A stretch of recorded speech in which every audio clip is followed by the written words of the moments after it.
కర్నూలులోని Chennamma circle కు చేరుకున్నారు జగన్. భారీ క్రేన్లతో గజమాల వేసి స్వాగతం పలికారు వైసీపీ శ్రేణులు. బళ్ళారి చౌరస్తా దగ్గర NH44 పై వైసీపీ శ్రేణులు భారీగా చేరుకున్నారు. చెన్నమ్మ సర్కిల్ నుంచి బళ్ళారి చౌరస్తా వరకు వైసీపీ కార్యకర్తలతో హైవే కిక్కిరిసిపోయింది. దీంతో ట్రాఫిక్ కూడా నిలిచిపోయింది. కాసేపట్లో జిల్లా జైలుకు చేరుకుంటారు జగన్. జైల్లో వైసీపీ ఎమ్మెల్యే విరూపాక్షితో ములాఖత్ అవుతారు. మధ్యాహ్నం 3 వరకు ములాఖత్కు అవకాశం కల్పించారు అధికారులు. జైలుకు కిలోమీటర్ దూరంలోనే వాహనాలు నిలిపివేయాలని సూచించారు.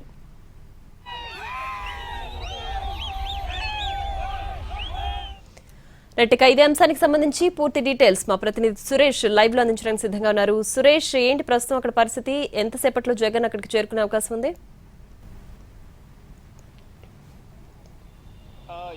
ఏదైతే మాజీ సీఎం వైఎస్ జగన్ కర్నూలు జిల్లా పర్యటనకు జనం భారీగా తరలివస్తున్న పరిస్థితి అయితే ఉంది. ఉదయం 11 గంటలకు ప్రారంభమైన ఆయన పర్యటన ప్రస్తుతం 2 గంటలు చేరుకునే సమయానికి కూడా ప్రస్తుతం కర్నూలులోని చెన్నమ్మ సర్కిల్ వద్దకు మరికొద్దిసేపట్లో రాబోతున్నారు. ప్రస్తుతం మనం విజువల్స్ లో చూస్తున్నాం. జగన్ రాక కోసం పెద్ద ఎత్తున వైసీపీకి సంబంధించిన శ్రేణులు ఇక్కడ తరలి వచ్చిన పరిస్థితి అయితే కనిపిస్తోంది. మరొక 200 మీటర్ల దూరంలోనే ఆయన ఇక్కడికి ఉన్న పరిస్థితి అయితే ఉంది. దాదాపు ఉదయం 11 గంటల నుంచి దాదాపు 3 గంటల సమయం ఇక్కడికి పట్టిన పరిస్థితి అయితే ఉంది. కేవలం 20 కిలోమీటర్లు చేరుకోవటానికి 3 గంటల సమయం పట్టింది. ఏదైతే పూడిచెల్ల, నన్నూరు టోల్ గేట్ తో పాటు ప్రజానగర్, అదేవిధంగా పూర్తి స్థాయిలో ఈ కల్లూరు, చెన్నమ్మ సర్కిల్ ప్రాంతాల్లో కూడా ఎక్కడికక్కడ పెద్ద ఎత్తున వైసీపీ శ్రేణులు రోడ్లపైకి తరలి రావడంతో పర్యటన ఆలస్యంగా జరుగుతున్న పరిస్థితి అయితే ఉంది. షెడ్యూల్ ప్రకారం ఈపాటికే జిల్లా జైల్లో ఉన్న వైసీపీ ఎమ్మెల్యే విరూపాక్షిని ఆయన ములాఖాత్ ద్వారా కలవాల్సి ఉన్నప్పటికీ అభిమానుల రద్దీతోటి ఎక్కడికక్కడ రోడ్లపైకి చేరుతున్న నేపథ్యంలో పర్యటన ఆలస్యంగా కొనసాగుతుంది. దాదాపు గంటన్నర ఆలస్యంగా ప్రస్తుతం పర్యటన కొనసాగుతున్న పరిస్థితి ఉంది. ఇప్పటికే అటు జైలు అధికారులు కూడా అటు 12:30 నుంచి 3 గంటల లోపు జిల్లా జైలు దగ్గరికి చేరుకుని ములాఖాత్లో ఆయన కలవాలని చెప్తున్న పరిస్థితి ఉంది. కానీ ఆ పర్యటన మాత్రం కొంత ఆలస్యంగా జరుగుతున్న నేపథ్యంలో జైల్లో ములాఖాత్ కలవాల్సిన నేపథ్యంలో అప్పటికి పర్యటన కొంత స్పీడ్ గానే చేస్తున్న పరిస్థితి కనిపిస్తా ఉంది.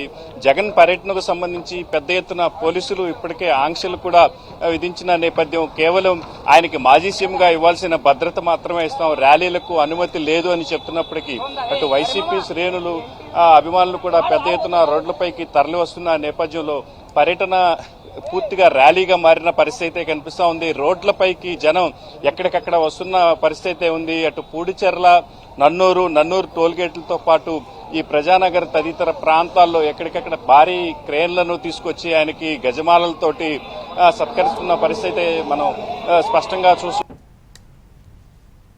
కూడా పెద్ద ఎత్తున వైసీపీకి సంబంధించిన అభిమానులు బైకులు, వాహనాల్లో కూడా పెద్ద ఎత్తున వస్తున్న పరిస్థితి ఉంది.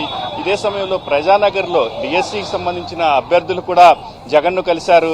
తమకు 1:1 రేషియోలో ఇంటర్వ్యూలకు పిలిచినప్పటికీ ఉద్యోగాలు ఇవ్వకపోవడంపై ఆవేదన వ్యక్తం చేస్తూ ఆయనకి విజ్ఞాపన పత్రాలను కూడా అందజేసిన పరిస్థితి ఉంది. ఆయన కూడా గత 80 రోజులుగా ఇదే అంశానికి సంబంధించి పార్టీ యువజన విద్యార్థి విభాగాలు పెద్ద ఎత్తున ఆందోళన చేశాయి. ఇవాళ అటు వైసీపీకి సంబంధించిన ఎంపీల బృందం కూడా కేంద్రం దృష్టికి ఈ అంశాన్ని తీసుకెళ్తుందని కూడా జగన్ చెప్పిన పరిస్థితి ఉంది. మరోవైపు ఈ దస్తావేజు లేఖరులు కూడా ఆయన కలిసి తమ ఇబ్బందులను కూడా జగన్ దృష్టికి తీసుకెళ్లిన నేపథ్యం. వారికి కూడా ఆయన అండగా ఉంటామని ఆయన ర్యాలీ ఈ చెన్నమ్మ సర్కిల్ దగ్గరికి చేరుకున్న పరిస్థితి ఉంది. వైసీపీకి సంబంధించిన శ్రేణులు పెద్ద ఎత్తున ఇక్కడికి చేరుకుంటున్న పరిస్థితి కూడా ఉంది. అయితే ఇక్కడి నుంచి దాదాపు 9 కిలోమీటర్ల మేర వెళ్లాల్సిన నేపథ్యంలో మరో 2 గంటల సమయం ఆ జైలు దగ్గరికి వెళ్లడానికి పట్టేలాగా ఉంది. మొత్తం మీద బళ్ళారి సర్కిల్ కు కూడా పెద్ద ఎత్తున అభిమానులు చేరుకుంటున్న నేపథ్యంలో ర్యాలీ కొంత ఆలస్యంగా వెళ్లే అవకాశం ఉంది. అయితే అధికారులు ఇప్పటికే 3 గంటల లోపు జిల్లా జైలు దగ్గరికి చేరుకోవాలని చెప్పిన నేపథ్యంలో మరికొంత ఆలస్యం అయితే మాత్రం అయ్యే అవకాశం అయితే స్పష్టంగా కనిపిస్తుంది. మొత్తం మీద కర్నూలు జిల్లాలో మాత్రం వైసీపీ శ్రేణులు పెద్ద ఎత్తున జగన్ కు అభివాదం చేసేందుకు తరలి వస్తున్న పరిస్థితి. రోడ్లకు రెండు వైపులా నిలబడి పూలు చల్లుతూ ఆ అభిమానాన్ని వ్యక్తం చేస్తున్న పరిస్థితి మాత్రం స్పష్టంగా కనిపిస్తుంది.